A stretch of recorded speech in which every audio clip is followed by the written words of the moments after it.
Na jeden takýto prípad našu televíziu upozornil svedok celej udalosti. Mladá žena popoludní venčila na sídlisku svojho psa. Na zemi zbadala staršieho muža, ktorý bol v bezvedomí.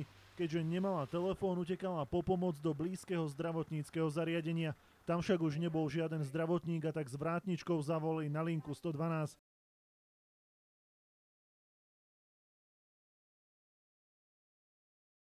Vystrašená žena teda poslúchla a zavolala na mestskú políciu. Prišla tu taká slečna, že tu leží dáky pán, tuto kde ona býva. No a my sme aj záchranku volali, ale ona mi povedala, že treba zavolať políciu. Hliadka mestskej polície okamžite vyrazila na miesto. V tej chvíli však bola na opačnom konci Banskej Bystrice. Muž bol slušne oblečený, nebolo z neho cítiť alkohol. Hliadka mestskej polície opätovne kontaktovala záchrannú službu.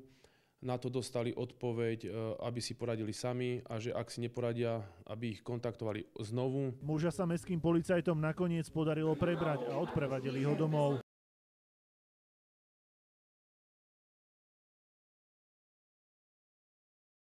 Odborníci ale tvrdia, mestská polícia ani laická verejnosť tu nie sú na to, aby sami dokázali diagnostikovať a zhodnotiť stav človeka. Pokiaľ človek javí poruchu jednej zo životných funkcií, napríklad má poruchu vedomia, musí byť okamžite vyšetrený lekárom. Mestská polícia kvôli podobným prípadom už rozbehla intenzívne zdravotnícke kurzy, aby v prípade potreby dokázali policajti poskytnúť predlekárskú prvú pomoc. Danica Kleinová, Peter Hajnala, televízia Markíza.